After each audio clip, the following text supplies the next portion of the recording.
Okay, how's everybody doing out there?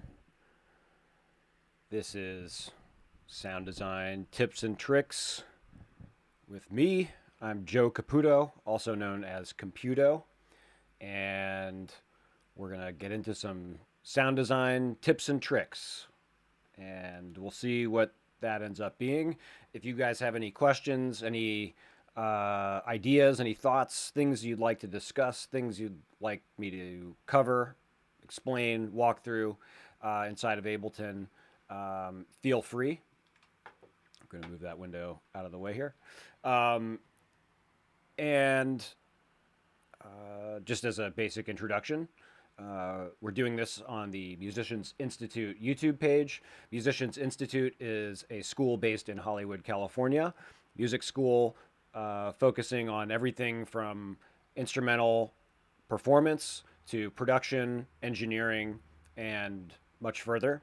I work within the electronic music production department as well as the independent artist program. And we're here to get into some of the stuff that we do in this program, right? Some of the sound design and synthesis material, concepts, approaches that we get into in this department. I've been busy over the last term, not only teaching sound design levels 1 and 2 with Ableton, as well as beat making with Machine and a number of other classes. We also have mentoring, private teacher mentoring, where you work with a professional producer, making your tracks, helping to improve your technique, helping to improve your production skills, songwriting skills, beat making skills, all of these things. And so uh, we've also been building some of our online programs the last couple of terms. We've got a couple of our great current students in the room with us, Ruben and Tom. Great to see you guys. Always bringing some great music and discussion material to our classes and lessons. Love to see you guys there. Another friend of mine, Zisco. Good to see you out there. And yes, we do get down on the machine at MI. We have a whole course dedicated to beat making with Machine. And if you don't use Machine, that's okay. A lot of the conceptual ideas uh, that we work around in that class really are universal beat making concepts that, whether you're specifically a Machine user or not, are applicable to the DAW of choice within which you produce music. So it's a really more of a universally approachable beat making class, but it is structured around Machine, which I think many of us will agree is just a top notch beat making tool, as well as really a handy, adept sound design tool as well. Of course, they've just announced the Machine Plus, which is a self contained computer inside of a machine, trying to get closer and closer to the feel of of the MPC, right? The feel and performance and portability of an instrument that doesn't require a laptop to be lugged around with you to perform on stage. So that Machine Plus is certainly a game changer for our machine classes, and we'll see where that leads us in the future. But yes, let's get into some sound design. Let's talk about some sound design principles, maybe to start us out. And again, if you guys have questions as we go, uh, uh, ideas, thoughts, considerations, please throw them out into the chat. My good friend and colleague Lacey Harris is in the chat there to answer any questions about the MI programs, should you have any of those. And yeah, let's talk about some sound design. Let's talk about the building blocks of sound design. We often are reinforcing these concepts, these critical elements and points in the sound shaping, the sound consideration process, even the sound reverse engineering process requires that we give some consideration to these building blocks of sound. And what would those be? Well, these are things that we uh, we find present in some form in any sound. Things that might change over the course of a sound, right? So some of these might be obvious. One of them, depending on your musical background, would be frequency. We also might think of this as pitch, right? If we're thinking about any given sound that we hear, we might analyze that sound by considering first, or maybe, in this bundle of other concepts, the frequency, perhaps the frequency range of that sound. Is it a bass sound? Is it a high frequency sound? Is it a mid range sound? We don't necessarily need to know the frequency value. We don't need to know how many cycles per second that note is. We might need to eventually, and we can figure that out by maybe some comparative listening, maybe using some analytical tools that we'll talk about here. But frequency really requires, or analyzing any of these concepts, these building blocks in the long run, requires that we have and understand the extremes. And then we can plot along that graph, along that chart, where are we? Where's the sound I'm hearing? Is it at one extreme, the other extreme, or somewhere in between? And maybe when we start to measure, is it closer to one end, closer to the other end, or in the middle somewhere?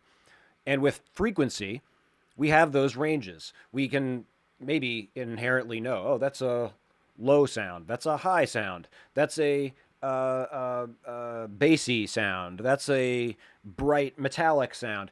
Certain characteristics might give us an idea, but we also might be able to pinpoint extremes. 20 hertz, 20 cycles per second of any repeating, vibrating, oscillating sound will generate a low frequency tone.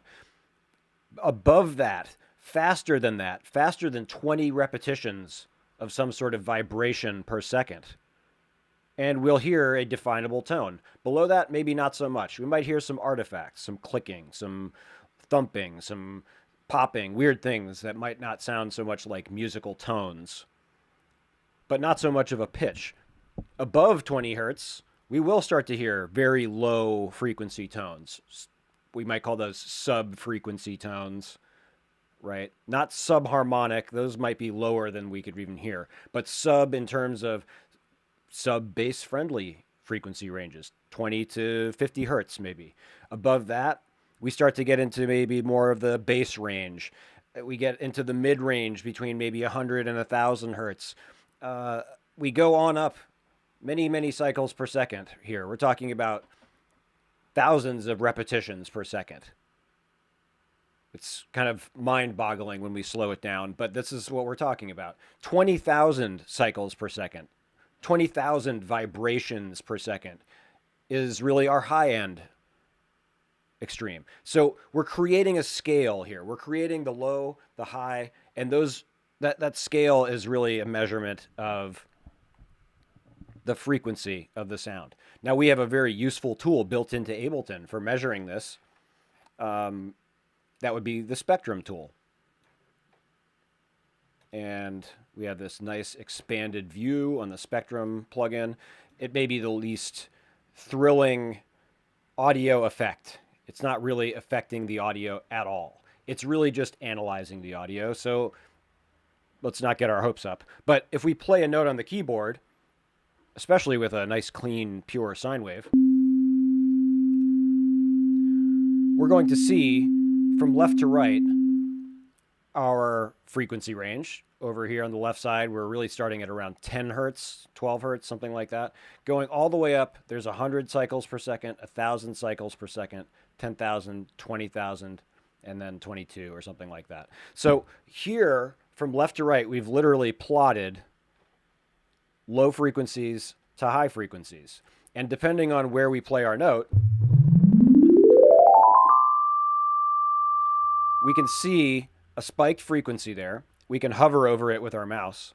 And in the bottom left corner of this, the spectrum tool, it tells us we're hovering right around 1.17 kilohertz. That's 1,170 cycles per second of this sine wave. It's showing us the frequency range within which we can hear. Maybe below those ranges, just for our information, right? We might need to know or benefit to know that there's stuff down there.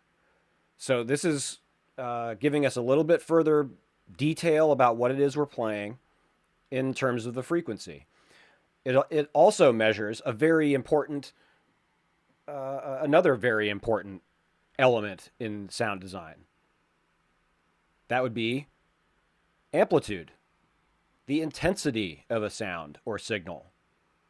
Amplitude we often think of as volume. That takes the form of volume in our immediate understanding of the sound as it is. It might also take on other forms, such as meaning really the intensity of something inside of the synthesizer, the intensity of change of something, the intensity of vibrato might be described as the amplitude of the vibrato. But we can also connect this to volume, the intensity of the signal that's coming out, this rising and falling signal. And we see volume measured here on the left-hand side going up and down in this graph. So spectrum gives us more than just one piece of information, not just the pitch. If we needed that, we could use another handy tool down here, the tuner, very useful. But the spectrum is also giving us information about the loudness of these harmonics, these frequencies that we see along this graph. There's not a lot of velocity built into this particular sound yet, so we're not going to see a lot of difference here, but especially as we start to change other elements of the sound, we're going to see a lot more interaction between the frequency material, the pitch relationships, and the volume, and we'll look back at that in a moment. So frequency, amplitude, and this other element, timbre or tone, maybe the most elusive. Pitch, we've now defined kind of a range of pitches, right? We've got the low pitches going up to the high pitches and some scale in between there. Same with volume. Even if we don't know the decibel level, we might need a meter to know that. That's what the spectrum is for. But even if we don't know that, we can maybe understand that there's a range of volume, quite simply from silent, there's no sound, to full volume, loud, very loud maybe. It doesn't need much more of a scale than that. We're going from either there's no sound, it could be very quiet, on up to very loud. We tend to maybe understand that scale, that range of difference a little bit more inherently than maybe this last element, tone or timbre. This refers to the shape of the wave that we're using inside of our synthesizer. And this directly connects to the shape of the movement of our speakers. Our speakers move inwards and outwards in a direct relationship to the shape that we choose in our synthesizer, or the combination of shapes that we choose in our synthesizer. The filtering, the audio effects, the shaping and tone controls, these all affect the shape of the wave. That affects the way that our speakers move inwards and outwards, and we perceive that sound. Literally pushing our speakers inwards and outwards, pushing the air around us, vibrating that air, right? That eventually makes it to our ears, causing our ears, our eardrum and the hairs in our ears to vibrate, sending an electrical signal back into our brain, and we perceive that and then as sound. It's this motion that is necessary, and that's what our speakers are for. That's what our headphones are for. They induce this motion directly related to the speed, the amplitude, right? The speed is the frequency, the amplitude is the loudness, the tone, shape, the timbre of the oscillators. So as we change our oscillators, our speakers are going to move in a different shape. We're going to see all of a sudden harmonic material might appear in our spectrum. Not just the note that we're seeing or that spiked frequency that we're seeing coming from the sine wave,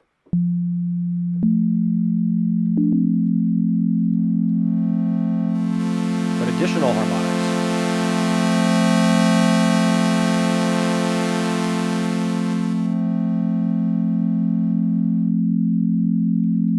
Right? Each different shape has a different tone. Each different tone has a different shape. These things are connected, inextricably connected. Now, there's an additional tool that we use that I think, put together with the spectrum, enlightens us to a great degree what's happening inside of our synthesizer. And this tool is not included built into Ableton. This is a free Max for Live device that you can download. If you've got Ableton Suite, Max for Live is included in Ableton Suite.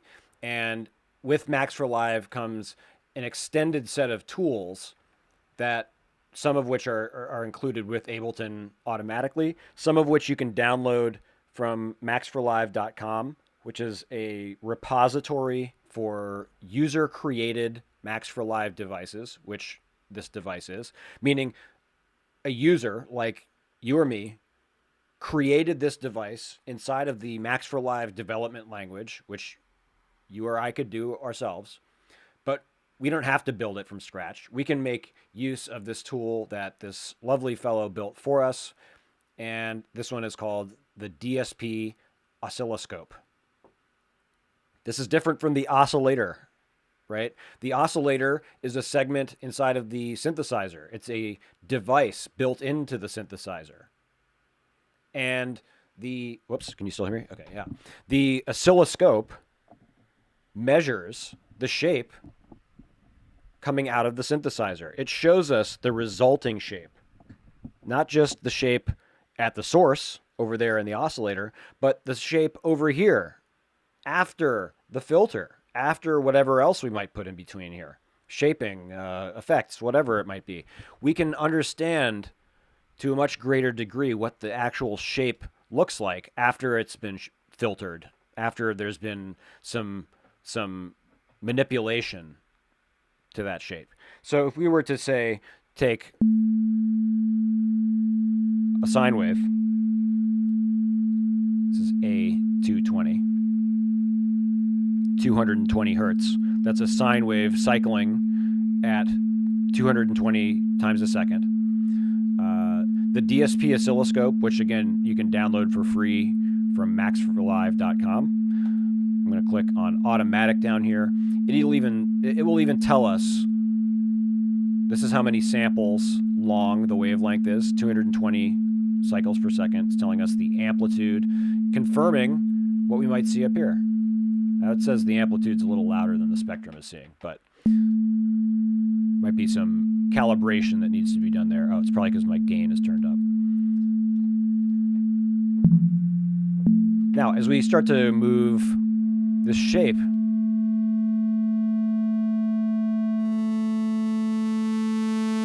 going to start to see the shape change. Now, of course, we're seeing a change over here in the oscillator, in the wavetable view.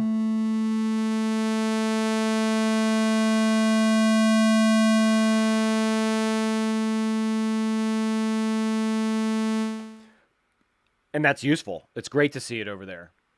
We've even got some cool extra funky views that we can use. These radial wave shape views, which emulate classic oscilloscopes, visualizers. But that doesn't tell us the whole story, because we've got filters. We've got maybe other things in this signal chain. And when we start employing filters, we can affect change to the wave shapes.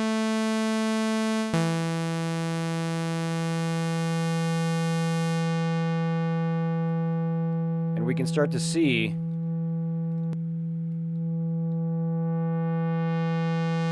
that tone, shape, timbre, the relative amplitude of the harmonic makeup of a sound. These are all connected, right? These things are all connected to each other. And when we employ a filter, when we employ a distortion, Ableton's got all of these great drive circuits built into their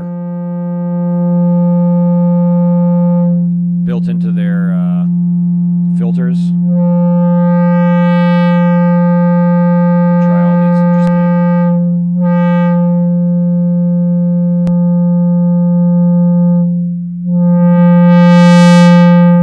drive types, do some bending, some extreme shaping of our waves, all within wavetable. You could do that all with sine waves even.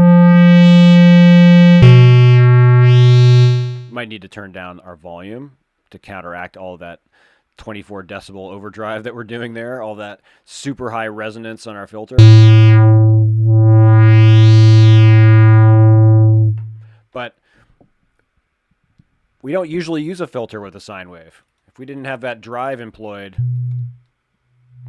that filter wouldn't really do that much noticeable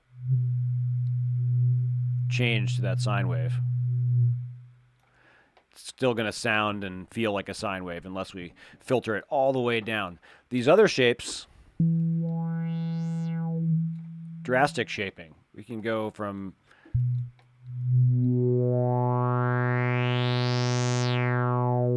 a much more complicated shape to a much simpler shape. Sine waves, though, we could go the other way. We can overdrive that sine wave. Maybe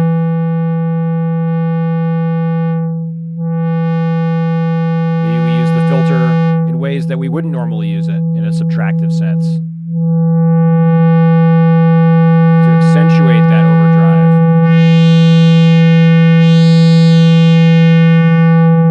Weird things start to happen, right? This is sort of the opposite of subtractive synthesis, using simple waves with some distortion. The point here is that we're using some analytical tools to see what is coming out of this synthesizer, what's really at the heart of what's happening inside of this instrument.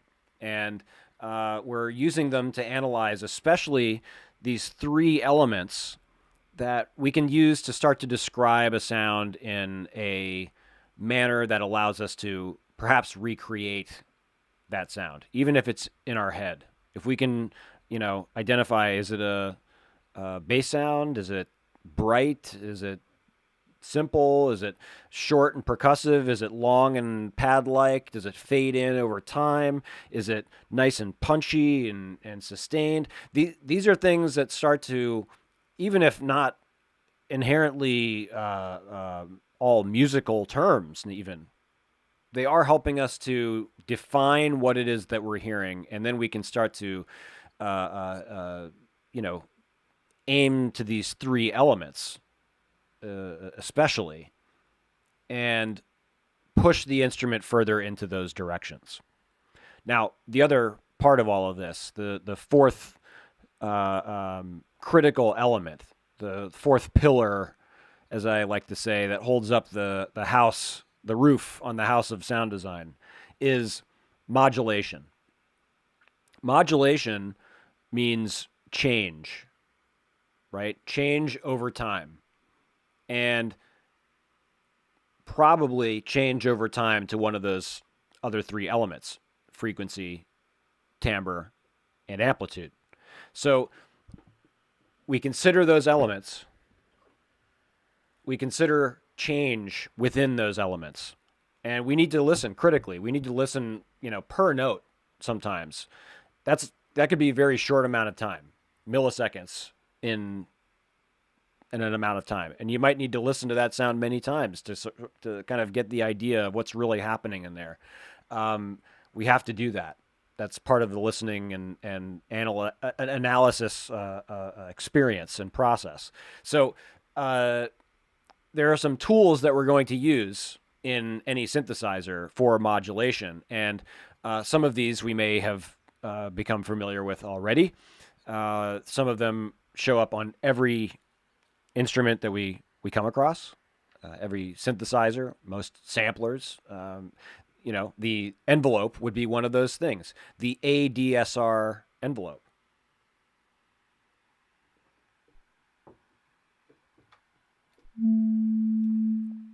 The ADSR envelope allows us to shape things over time per note. So every time we play a note, the ADSR envelope allows us to change how that note comes in and goes away. That could be a short amount of time. Percussive, drum-like sounds that might be very short. Long held notes, musical instruments, those might be longer held notes, or maybe a combination of the two. So using our envelopes are going to be very critical. In fact, we're almost always going to have a dedicated envelope in almost every synthesizer. This is the case. There's a dedicated envelope for volume shaping, amplitude shaping, right? This is literally called the amp envelope in Wavetable. It's called the volume section in some synthesizers, loudness contour on the Moog, on the mini Moog. We might find it just called envelope on some synthesizers. In Serum, it's just called envelope 1. Not any more descriptive than that, and people miss it all the time. On Massive, the old version of Massive, envelope 4 was the amp envelope for no explainable reason. But that was the amp envelope, and that was the envelope you needed to go to control the volume over time. So here we have the amp envelope in Wavetable, and it's right there up front. Let's maybe use a little bit richer tone here.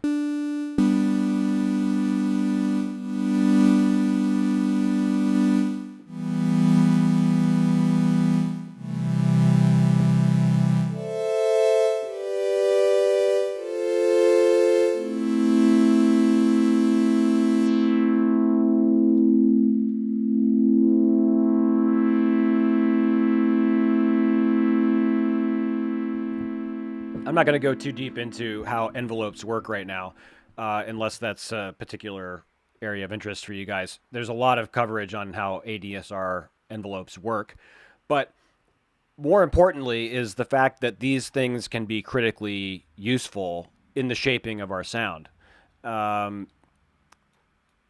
Let's, for instance, consider drum sounds. What's the difference between any sound and a percussive drum sound?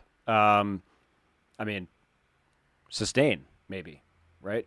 Drum sounds don't sustain usually. We strike them with a drumstick or a mallet, and they do their thumpy sound, and then it's gone, right? They ring for however long they ring, and then they're done. There's no sustain. And the only way to sustain a drum is to hit it again, and again, and again, and again, really fast. That's how we sustain a drum, with a drum roll, right? So maybe there's creative ways to do that in the drum world, but we're talking most drums are probably pretty short. So we can go ahead and shape our amp envelope to something pretty short. No sustain is the main picture here, right?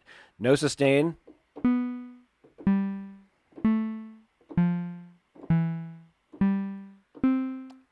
Already more pluck-like, at least. This doesn't really sound like a drum yet, but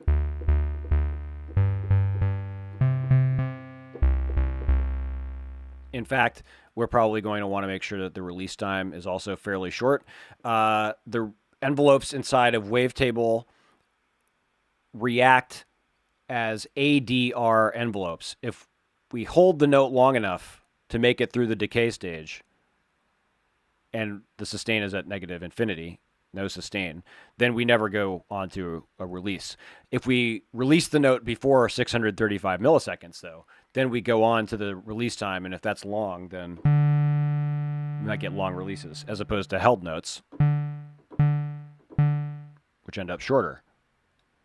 Weird, but intentional, seemingly. So we've got one nice short punchy-ish envelope. What else could we apply an envelope to? Well, we could take that envelope, that AMP envelope, and we could apply it to anything that we can touch inside of a wavetable.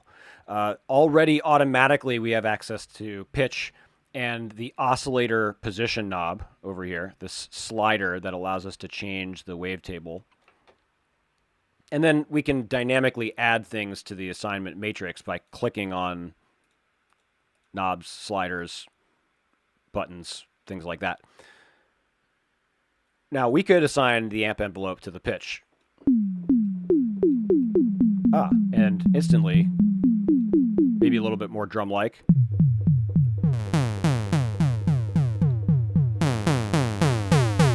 Weirdly drum-like, maybe. But I don't want to leave you with bad practices. And so maybe this would be a great time to suggest that you never use the amp envelope for anything at all other than amplitude. So if we're tempted, as we might be right now, to assign this envelope to do something else, stop and go to another envelope and just set it up to look exactly like our first envelope. Why would we do that? Because maybe using envelope 2 for control of the pitch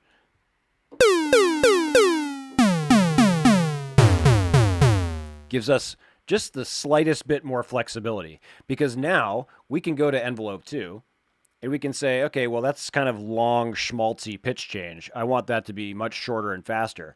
But if we were to do that with the amp envelope, what else is going to be shorter and faster? The note. We're not going to hear much of the note anymore. So if we change, if we have amp envelope doing multiple things and we go to change it to affect change on some, other element other than volume, which we might be tempted to do, we're going to find very quickly that the volume, shape, and characteristics change too, not so much what we want. So save yourself some hassle, give yourself the flexibility of another envelope in the same shape, but now we can change the length.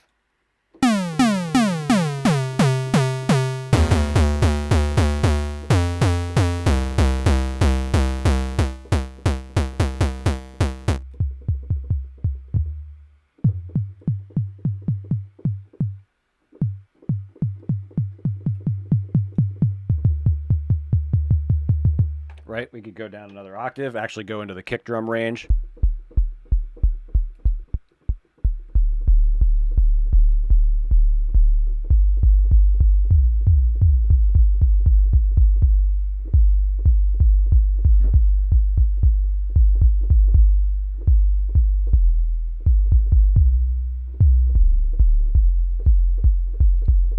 Right? We might not want thumpy kick drums. We might want some nice long, big boomy 808 style kick drums. We might want that to be more bass-like and just turn up the sustain.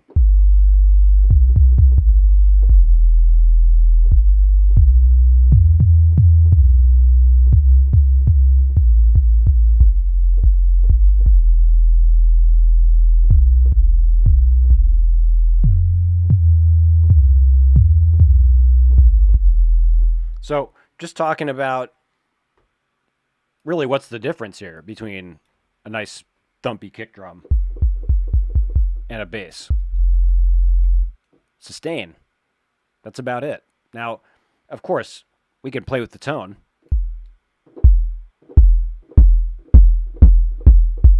Might want to watch going over our 0 dB point there because we could get some distortion. But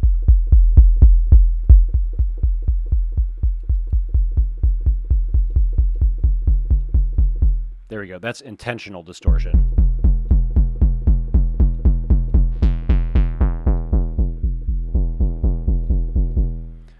And now we've got envelope 2, which we could assign to something else, like that filter frequency we were just playing with.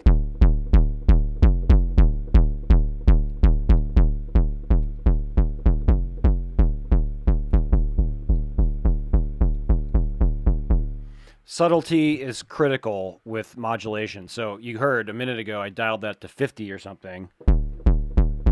All of a sudden, a little flappy, a little bit. Dial it back a little bit more palatable.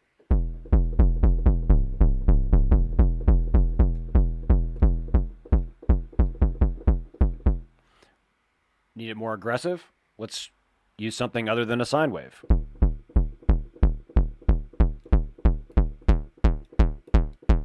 Can probably dial the drive way back.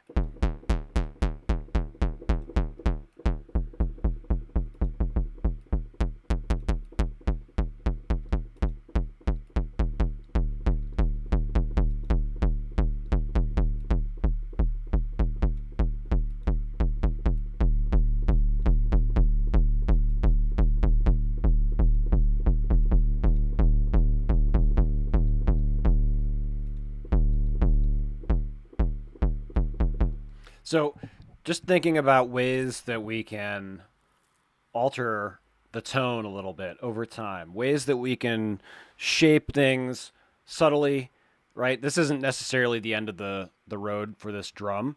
We might do some post processing, maybe some saturation of this thing.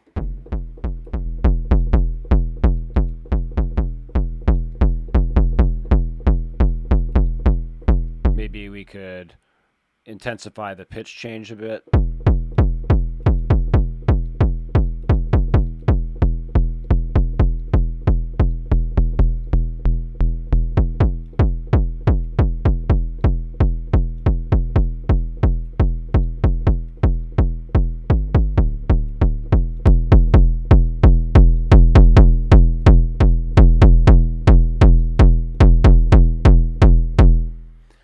And we can still see the resulting shape, right? We can really overdrive this thing.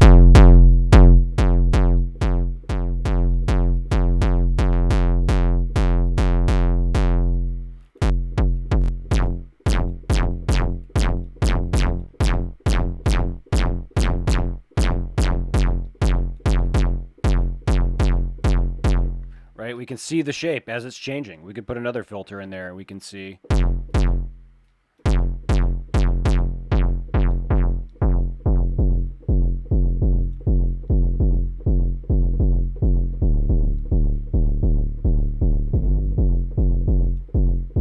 Right? We're just kind of trying to find ways to use some simple shapes to make interesting things happen.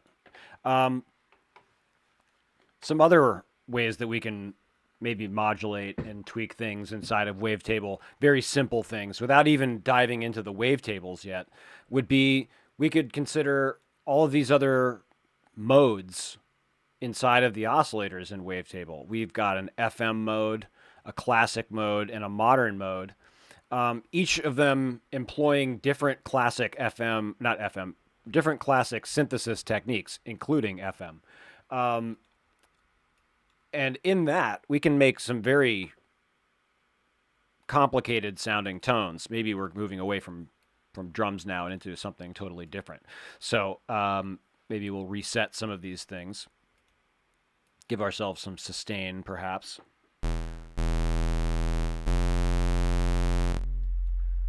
Okay, now we're back to some basic shapes. Now, typically when we do FM synthesis, we use sine waves, at least in the learning process, because sine waves, again, give us the ability to go back and forth between extremes that we can identify. Something simple, like the sine wave, versus something more harmonically complex, like a frequency modulated sine wave.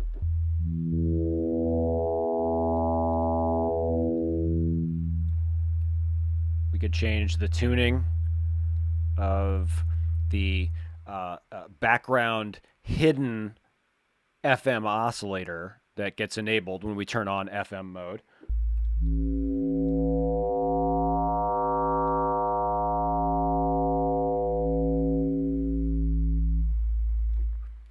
And at 50 or 100%, we get 1 octave and 2 octave differences between this oscillator, whatever note that I play, and the hidden frequency modulating oscillator in the background.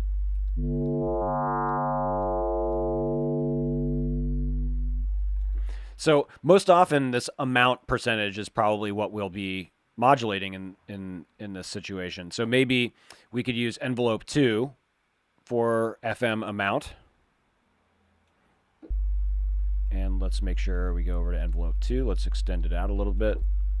Now, it's not going to do anything until we dial in a percentage and an intensity on the amount. So let's dial that in, and then when I play a note,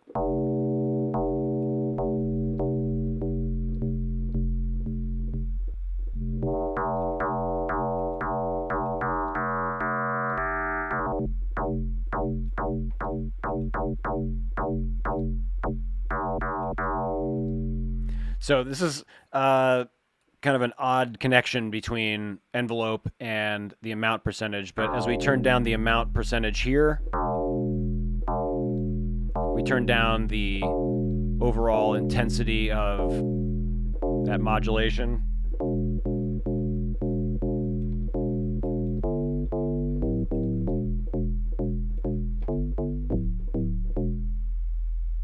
And it should result, after that envelope settles the amount back down to 0%, it should result in a pretty clean sine wave.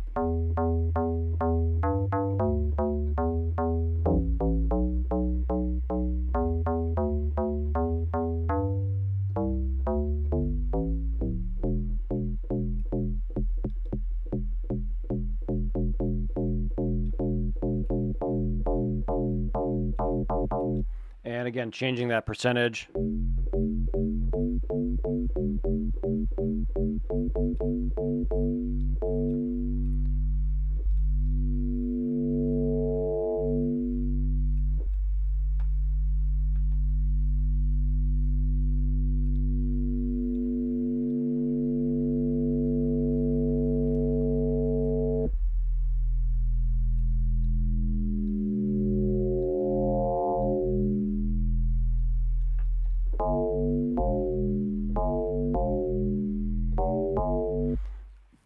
Buffalo Suicide says that one sounded a moment ago like Ba with the Ba by Kid Rock. I've never had anyone compare my sound design to a Kid Rock song, but cheers to that.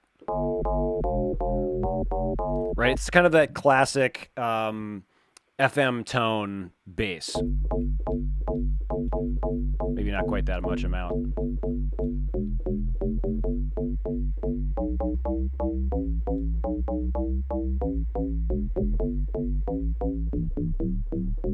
Yeah, it kind of has that funky, you know, a little bit of the tubular type of sound for the 80s, a little bit of that thumpy, deep house bass type of sound, maybe even a little bit of electric bass type of tonal character in there. We don't have to use envelopes. We don't have to modulate the amount. We could keep the amount up there, and maybe instead of the amount, we modulate the tuning. This will start to get really weird.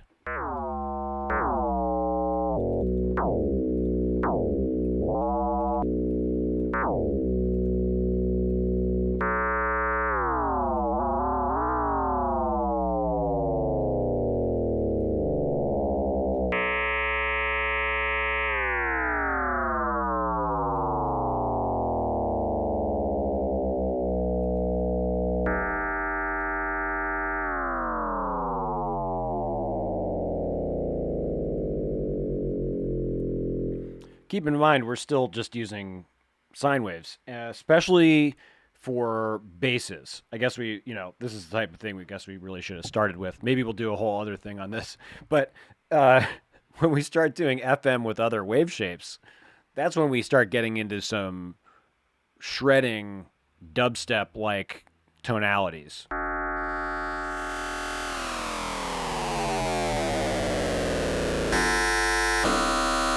Let's maybe turn off the pitch shifting here.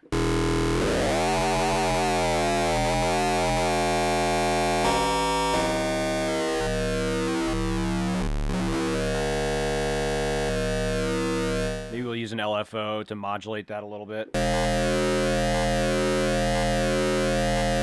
We can tell it to modulate according to the project tempo. So we could go up to a nice, friendly dubstep 140 BPM.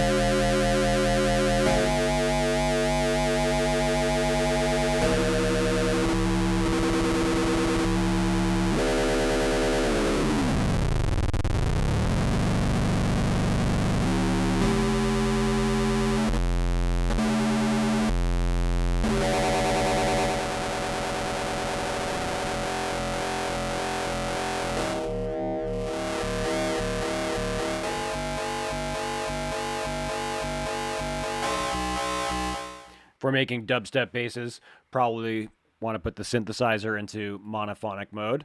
Maybe want to give it a little bit of glide time, maybe not that much.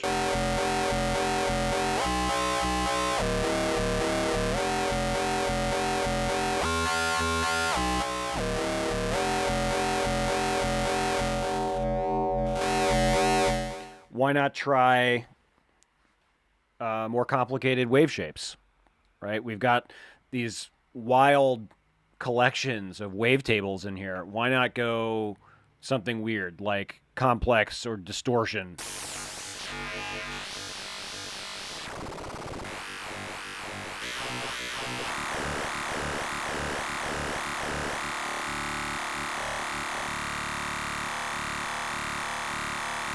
.7% change in FM amount here.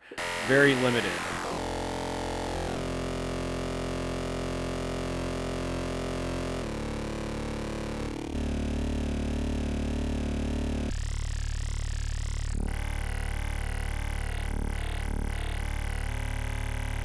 You could do wavetable position as well.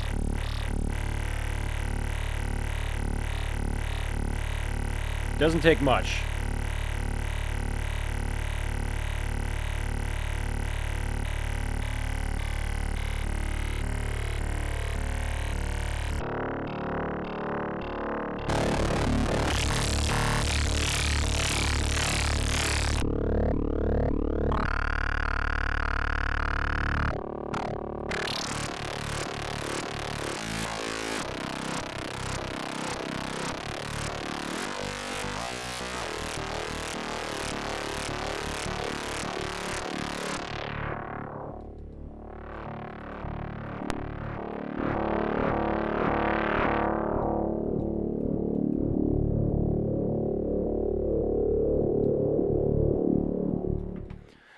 Lacey mentioned taking all the low end out, sending it through a reverb, like a high pass into a reverb.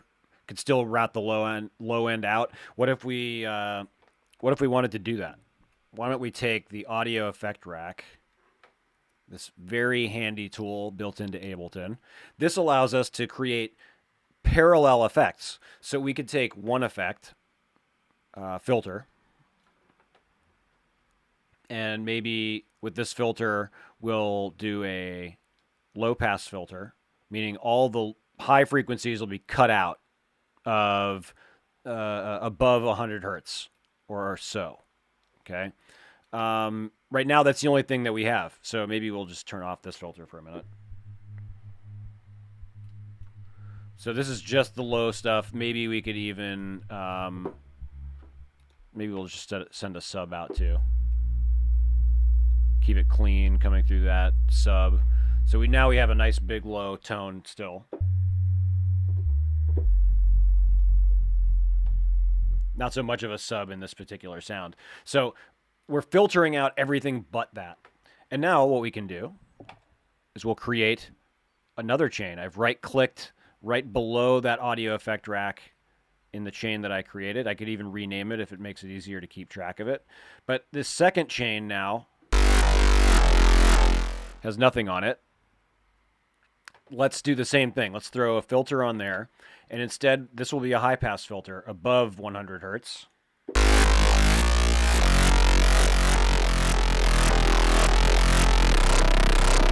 So this is all high mid-range stuff. Doesn't even have to be at the same cutoff point. There's no reason we can't have fun with that particular part of the sound. And oh, you guys wanted a better reverb than just that reverb. I don't know if I have black hole reverb, but we could throw on some Valhalla reverb or this realm effect from Native Instruments is pretty cool. It's pretty spacey.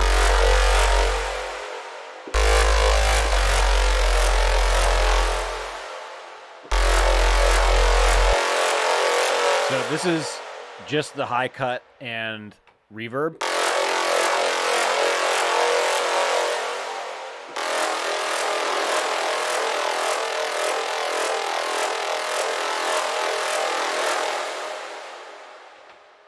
And then this one's the sub.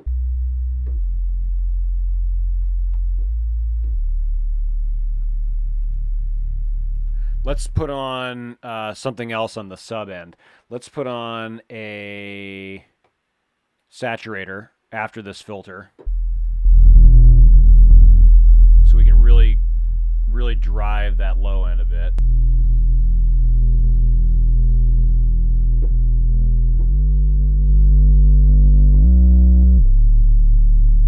You know, keep in mind, we might have to mix these layers.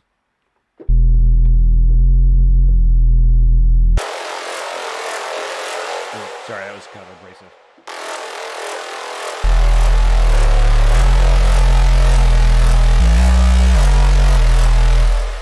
Right, we could do some multi-band compression, some OTT, get real, you know, dirty with this stuff. I mean,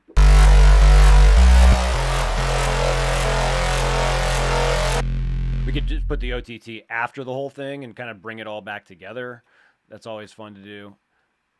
You know, some sort of unifying effect after those two streams, those two parallel compression, or not compression, parallel effects.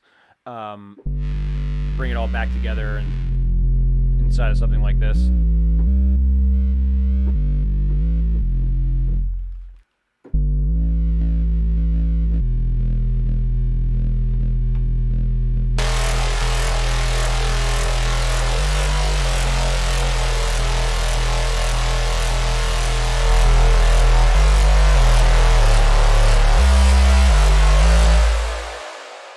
Try the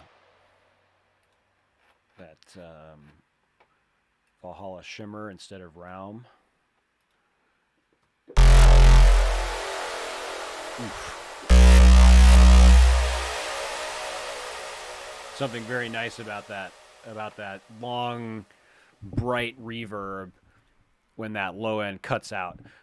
So I think we often talk about not wanting to use reverb on basses, but there are creative ways to make it happen, and there's a lot of side chaining with reverb going on these days.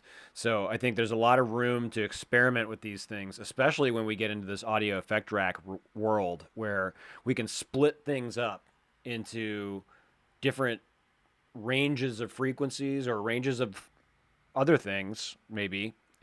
Get creative with it and see where we can shape something that might seem relatively simple, just two oscillators, a sine wave and whatever craziness is happening in this Juno 60 oscillator wave shape here, and make something arguably much more complicated and huge than we might tend to think could come from one or two oscillators. With not that many effects. The effects are not here for, you know, there's nothing really in here that's extraneous, I suppose. We could even turn off this filter that's in here. So I think we can get there a lot of the time with basic wave shapes. Most of the wave tables that we see are banks of wave shapes that are created by manipulating these basic shapes in these ways that we see offered through the wavetable modes. There's, of course, additional modes in something like Serum, other ways to do wave folding and wave bending and things like this. We also have a Serum course as a part of our EMP course, or our EMP program. That's a great course, of course. horse. About to start singing Mr. Ed just because it's an hour deep here. The Serum course is incredible, and I can personally speak very highly of our colleague Brian Markman, who teaches that course, Ableton certified instructor Brian Markman.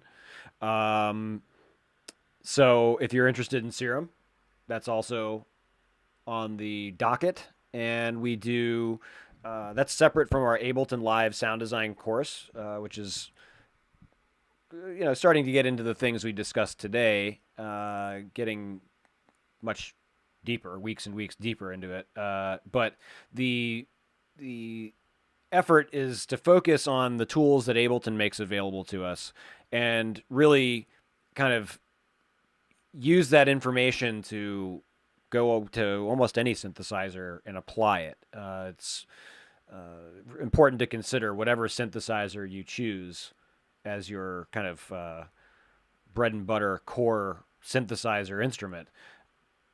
Learning that thing, learning every piece of that thing is directly applicable to every other synthesizer you come across in the rest of your life. These functions are not unique to any synthesizer usually. There are sometimes little quirky things that make them unique, right? If you are familiar with Serum's envelopes, you know that they have an additional envelope stage, the hold stage. It's not ADSR, it's AHDSR, right? That makes their envelopes a little bit different, a little bit quirky, a little bit unique. And that's where the character, the specialty lies in a synthesizer. So that part of it is just kind of figuring out the instrument. The theory of it is universal. And while there is a little bit of that idiosyncratic character to each instrument, they're universally, for the most part, operating in the same ways. So spending time learning one of these things to as deep a level as you can, right? Becoming that 99th percentile of user. Reading the manual, knowing that thing inside and out. That's not just teaching you about that one instrument. It's teaching you about every other synthesizer and sampler and maybe more other instruments that you're going to come across for years and years. So useful time spent. And yeah, for more information, ask Lacey Harris. If you guys have any questions for me, shoot them out in the chat room. Yeah, just kind of giving you a little taste of what we're doing here at MI and the EMP and IAP programs in the sound design and synthesis track. And hope you guys will come and check us out. Lacey, what else should I throw in here? What else should I mention? There are links in the description for more information about the EMP program. If you'd like to learn more about our instructors, we have information on our mi.edu webpage. And I can't speak highly enough of my fellow instructors at this school. They're all incredible people that I've known and I've worked with for a long time. Lacey Harris, I've worked with for almost 15 years now, at Native Instruments first, then various other places, and now at Musicians Institute. These are some great people, and I cannot speak highly enough of them. So go check them out. Give them all a shout. Check out our links in the description. And if you want to watch back for any tips, this will be up on our YouTube channel. So thanks for coming, you guys. We'll see you soon.